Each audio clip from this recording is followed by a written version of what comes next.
ఉన్నట్టుండి గుడికి పోతా అంటవేంది? కొంచెం కూడా సమయము సందర్భం అనేది ఏం లేదా? ఇప్పుడు టైం ఎంత అయింది అనుకుంటున్నావు? ఈ టైంలో గుడికేంది? కావాలంటే రేబ్బో, ఇప్పుడేం అవసరం లేదులే. ఏ ఎందుకొద్దు? నువ్వు మరీ మాట్లాడుతున్నావు. గుడికి పోవడానికి కూడా సమయము సందర్భం అనేది ఏమన్నా ఉంటుందా? మనం ఏ టైంలో పోయినా ఆడ ఉండేది దేవుడే.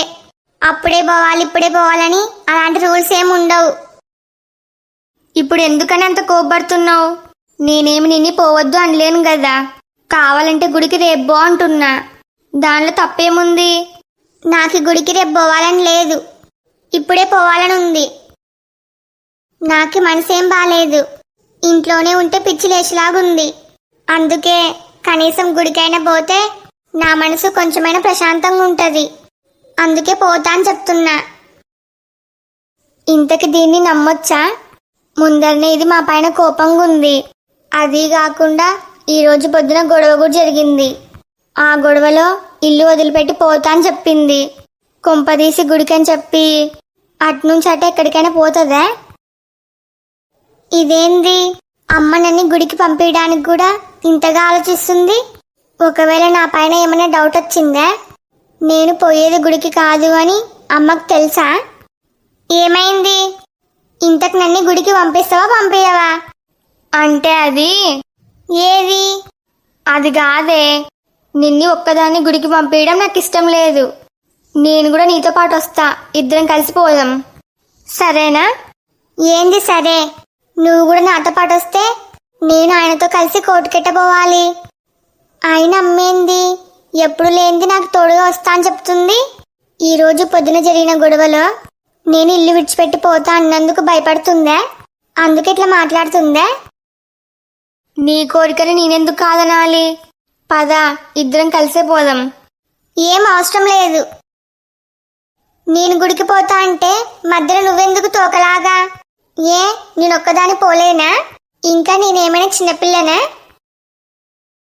నీకు తోడుగా వస్తా అంటే నీకెందుకు అంత కోపం వస్తుంది? గుడికి వాళ్ళే పోవాలి వీళ్ళే పోవాలని కూడా రూల్ ఏమి ఉండదు. నీతో పాటు నేను కూడా వస్తే ఏం కాదులే. పోమ్మా, నువ్వు నన్ను ఇంట్లోనే ప్రశాంతంగా ఉండనీయవు. మళ్ళీ నాతో పాటు గుడికి వచ్చి ఆడ కూడా నా తలకాయ తిందామనే? అట్లేం చెయ్యనులే. నిన్ను ఏమనను, కేవలం నీకు తోడుగా వస్తా అంతే. నువ్వు ఎందుకు ఇట్లా మాట్లాడుతున్నావో నాకు అర్థమైందిలే. నేను ఇంట్లో నుంచి బయటికి వెళ్ళిపోతా అన్నానని ఇప్పుడు గుడికైనా అబద్ధం చెప్పి నిజంగా వెళ్ళిపోతా అని భయపడుతున్నావు అంతే కదా? అనుకున్నా. ఏం చేస్తావు? నా భయం నాది. అసలేందమ్మా నువ్వు? నేను నీ కళ్ళకి ఎట్లా కనబడుతున్నా? ఒకవేళ నేను ఇంట్లో నుంచి బయటికి పోవాలనుకుంటే దర్జాగా అందరికి చెప్పి వెళ్ళిపోతా, అంతేగాని ఏదో తప్పు చేసిన దానిలాగా గుడికన్నా అబద్ధం చెప్పి అట్నుంచి అట్ట వెళ్ళిపోతాను ఎట్లా అనుకున్నావు? నువ్వేమి భయపడాల్సిన అవసరం లేదు. నేనొక్కదాన్ని క్షేమంగా పోయి క్షేమంగా వస్తా. నువ్వేమి నాకు తోడుగా రావాల్సిన అవసరం లేదు. సరే అవని, నాకు నీ పైన నమ్మకం వచ్చింది. గుడికే కదా, తొందరగా పోయిరా. అమ్మయ్యా, సరే అమ్మా, నేను వెళ్ళొస్తా. జాగ్రత్తనే. సరే అమ్మా.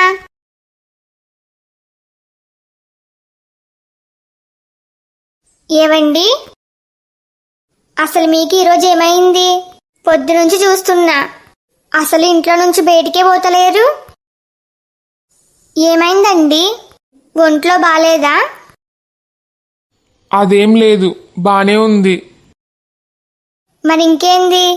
ఎప్పుడు పొలం పొలం అనుకుంటా ఎక్కువ అన్నే ఉండేవాళ్ళు కదా, ఈరోజు సెలవు తీసుకున్నారా?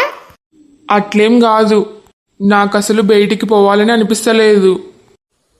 ఎందుకు? మన కోడలు అవని ఇంట్లో నుంచి వెళ్ళిపోయిందని అందరికీ తెలిసింది.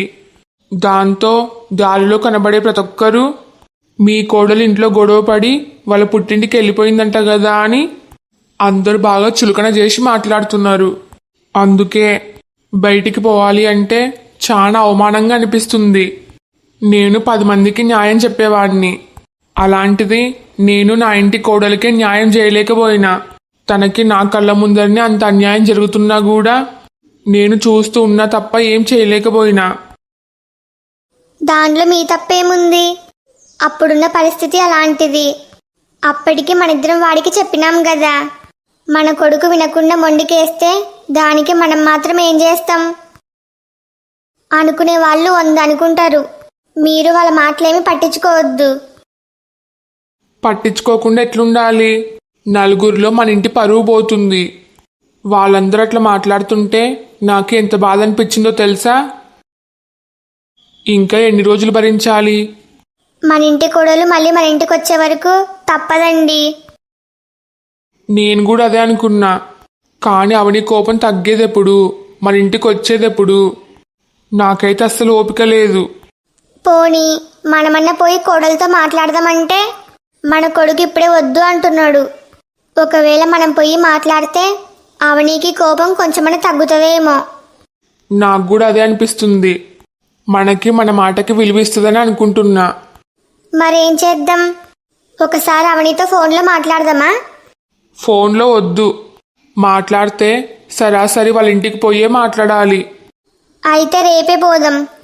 సరే. అత్తయ్య, మీరు చెప్పిన ఊరు ఇదే. ఇప్పుడు ఎక్కడికి వెళ్ళాలి? నాకి ఆ కిరణ్ గాడిది ఊరు ఇదే అని తెలుసు గాని వాళ్ళ ఇల్లు ఎక్కడుంటుందో నాకు తెలియదు. సరేలే, మధ్యలో ఎవరైనా కనబడితే వాళ్ళని అడిగి అడ్రస్ కనుక్కుందాం. సరే అభి. ఆడొక పెద్ద ఆయన ఉన్నాడు. కారు ఆపి అడ్రస్ కనుక్కో. సరే, మీరు ఇక్కడే ఉండండి అత్తయ్య. నేను దిగి కనుక్కొని వస్తా. ఆ, ఇదిగో పెద్దాయనా. ఎవరది? నేను వేరే ఊరు నుంచి వచ్చిన. ఓహో, ఏం కావాలి? ఈడ మీ ఊర్లో కిరణ్ అని ఒక అబ్బాయి ఉంటాడు. వాళ్ళింటి అడ్రస్ కావాలి. నాకి కిరణ్ అంటే ఎట్టర్థమైతుంది? వాళ్ళ నాన్న పేరో తాత పేరో చెప్పు. నాకి వాళ్ళెవ్వరి పేర్లు తెలియవు. అయితే కిరణ్ అంటే ఎవరో నాకు కూడా తెలియదు. కొంచెం ముందరికి పోయి అడుగు. సరేలే, నా టైం వేస్ట్. అడ్రస్ చెప్పినాడా? లేదత్తయ్యా, చెప్పలేడు. వాళ్ళ నాన్న పేరో తాత పేరో చెప్తే చెప్తా అన్నాడు. వాళ్ళ పేర్లు మనకెట తెలుస్తాయి? అందుకే ఈసారి పెద్దవాళ్ళని కాకుండా ఇంచుమించు వాడి ఏజ్ ఉన్న వాళ్ళని అడగాలి. కరెక్ట్ అభి. అరే, ఇంకెంతసేపు? జస్ట్ 5 minutes రా మామా. నువ్వు ఆడనే వెయిట్ చెయ్యి, నేను వస్తున్నా. రే, తొందర రారా. సరే.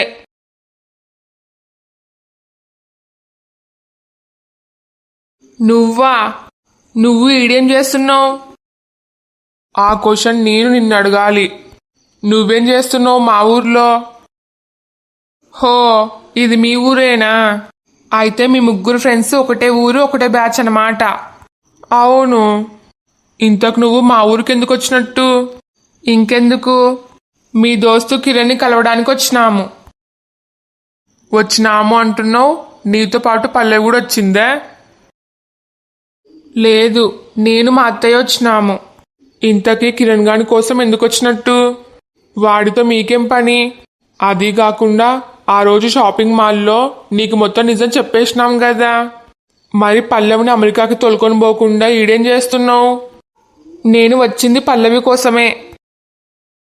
ఏంది పల్లవి కోసమా? ఏం మాట్లాడుతున్నావు? పల్లవి మీతో పాటే కదా ఉండేది, ఈడెందుకుంటుంది?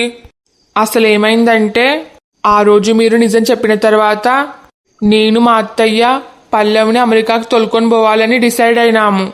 పల్లవికి ముందే చెప్తే రాను అంటదని ఫ్రెండ్ పెళ్ళి అని అబద్ధం చెప్పి ఎయిర్పోర్ట్కి తోలుకొని పోయినాము.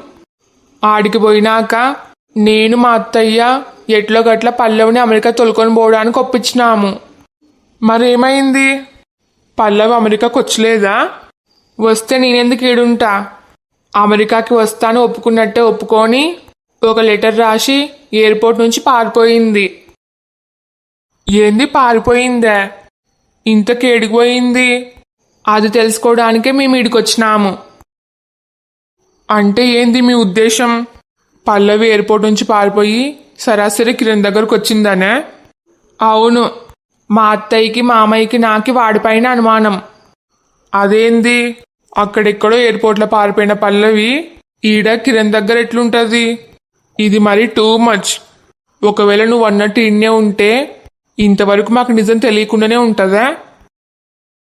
మా కిరణ్ గాడు చాలా కంగారు పడేవాడు.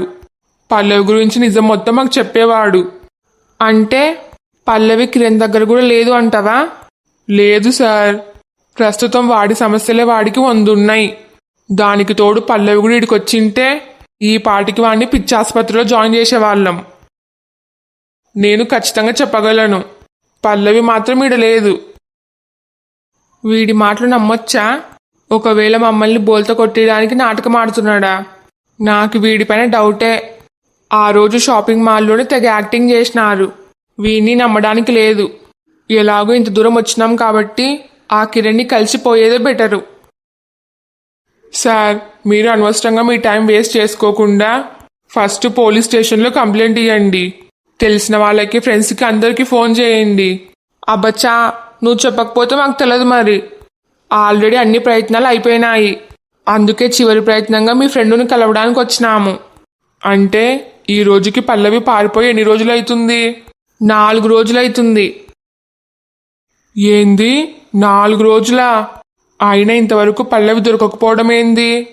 ఇంతకి పల్లవి ఏడికిపోయినట్టు?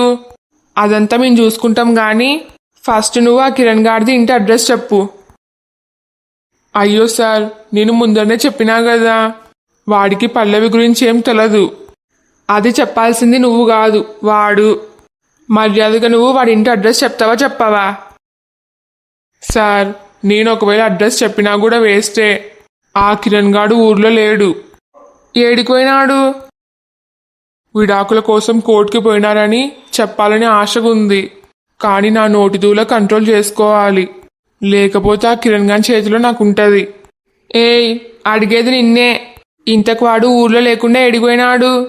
ఏమో సార్, నాకు కూడా తెలియదు. ఏంది, నీ ఫ్రెండ్ని తప్పియడానికి నాటకాలు ఆడుతున్నావా? సరే, నువ్వు చెప్పకపోతే ఏమి? మీ ఊర్లో ఇంకా మనుషులే లేరా? మేము ఎట్లో గట్ల అడ్రస్ కనుక్కొని వాళ్ళ ఇంటికే పోతాం. వద్దు సార్, దయచేసి అంత పని మాత్రం చేయొద్దు. వాళ్ళ ఇంట్లో వాళ్ళకి ఇంకా నిజం తెలియదు. ఒకవేళ తెలిస్తే వాడిని ఖచ్చితంగా బయటికి గెంటేశారు. ముందరనే వాడి ప్రాబ్లమ్స్ వానికి చాలా ఉన్నాయి. ప్లీజ్ సార్, అర్థం చేసుకోండి. అయితే సరే, వాడు ఏడికిపోయినాడో చెప్పు. మేము కూడా ఆడికి పోయి వానితో కలిసి మాట్లాడతాం. ఇప్పుడు ఎటుపోయిన బాధనే. నిజం చెప్తే వాడి దగ్గరకు పోయి గొడవ చేస్తారు. ఒకవేళ చెప్పకపోతే ఇంటికి పోయి గొడవ చేస్తారు. రేయ్, మాకెక్కువ టైం లేదు. మర్యాదగా నిజం చెప్పు, లేకపోతే పోలీసుల దగ్గర నీ పేరు కూడా చెప్పాల్సి వస్తుంది. అమ్మో సార్, నాకంత బంపర్ ఆఫర్ వద్దులే. వాడు ఏడికిపోయినాడో నేనే చెప్తా. చెప్పు. మీకు ఇంతకుముందే తెలుసు కదా, కిరణ్ గాడు వాడి భార్య విడాకుల పైన సంతకాలు పెట్టినారు అని. తెలుసు. అదే సార్, ఈరోజు కోర్టులో వాయిదా ఉందంట. అందుకే వాళ్ళిద్దరు కలిసి కోర్టుకు పోయినారు. ఏంది, నువ్వు చెప్పేది నిజమా? అవును సార్. చిచ్చి, ఆ పల్లవికి కిరణ్కి ఏం మాయరోగం వచ్చిందో అందరినీ ఎంపుకొని తింటున్నారు. అవును సార్, మీరు చెప్పింది కరెక్టే. సరే గాని మాతో పాటు కారులో రా. కారులోనా? నేనెందుకు మళ్ళీ? నాకు మళ్ళీ వాణ్ణి ఆ కోర్టుని వెతుక్కుంటూ పోయే ఓపిక లేదు. నువ్వైతే కరెక్ట్ అడ్రస్ చెప్తావు, మాకి పనికొస్తావు. రా, వచ్చి కారెక్కు. దయచేసి నన్ను వదిలేయండి సార్, నాకు వేరే పనుంది. అవునా?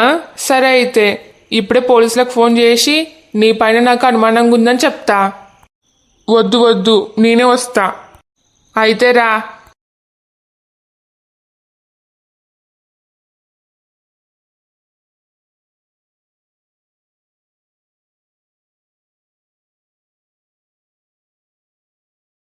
అవని, పద లోపలికోదాం.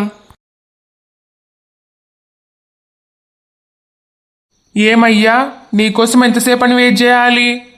సారీ సార్, లేట్ అయింది. ఈ సారీలకేం తక్కువ లేదు. ఇంతవరకు నా కెరీర్లో నా కోసం క్లయింట్లు వెయిట్ చేసినారే గాని నేనెప్పుడు క్లయింట్ల కోసం వెయిట్ చేసలేను. ఫస్ట్ టైం మీకోసమే వెయిట్ చేసిన. నేను మీలాంటి వాళ్ళని జీవితంలో ఎప్పుడు చూసలేను. విడాకుల పైన సంతకాలు పెట్టిన తర్వాత ఎప్పుడెప్పుడు కోర్టులో వాయిదా ఉంటుందని వెయిట్ చేసిన వాళ్ళే ఎక్కువ. కానీ మీరు కోర్టులో వాయిదా ఉందని ముందనే చెప్పినా, అయినా కూడా ఎట్లా మర్చిపోయినారు? మరీ ఇంత నిర్లక్ష్యమా? సార్, మీరు నన్ను కలిపి అనొద్దు. ఈ రోజు కోర్టులో వాయిదా ఉందని నాకు అస్సలు తెలియదు. నిరంజన్ గారు, నెక్స్ట్ మీరేనండి. వస్తున్నాం. ఇప్పటికే చాలా లేట్ అయ్యింది. ఏమైనా ఉంటే తర్వాత మాట్లాడుకుందాం. తొందరగా రండి. హలో ఫ్రెండ్స్ అందరికి. ఫ్రెండ్స్, మీరేమనుకోకపోతే మీ అందరికి ఒక విషయం చెప్పాలి. యాక్చువల్లీ మా ఫ్యామిలీలో ఒకరిది పెళ్ళి. సడన్ గా 25, 26 డేట్ ఫిక్స్ అయ్యింది. దాంతో ఫ్యామిలీలో అందరూ చాలా బిజీ. ఇంకా పెళ్ళి అంటే ఎన్ని పనులు ఉంటాయో మీ అందరికి తెలియంది కాదు. అందుకే ఈ మధ్య వీడియోస్ రికార్డ్ చేయడం అంతగా వీలు కావట్లేదు. అఫ్ కోర్స్ మీ అందరినీ డిసప్పాయింట్ చేయాలని లేదు. నాకు ఎంత వీలైతే అంత వీడియో అప్లోడ్ చేయడానికి ట్రై చేస్తా. ఒకవేళ అంతగా వీలు కాకపోతే కామెంట్ సెక్షన్లో పిన్ చేస్తా, ఏమనుకోవద్దు ప్లీజ్. యాక్చువల్లీ ఇలాంటి పర్సనల్ విషయాలు నాకు షేర్ చేసుకోవడం అంతగా ఇష్టం ఉండదు. కానీ మీరందరూ అర్థం చేసుకోవాలని చెప్తున్నా. I hope you understand. Video నచ్చితే లైక్ చేయడం మాత్రం మర్చిపోవద్దు. అట్లనే మీ ఫ్యామిలీ అండ్ ఫ్రెండ్స్కి షేర్ చేయండి.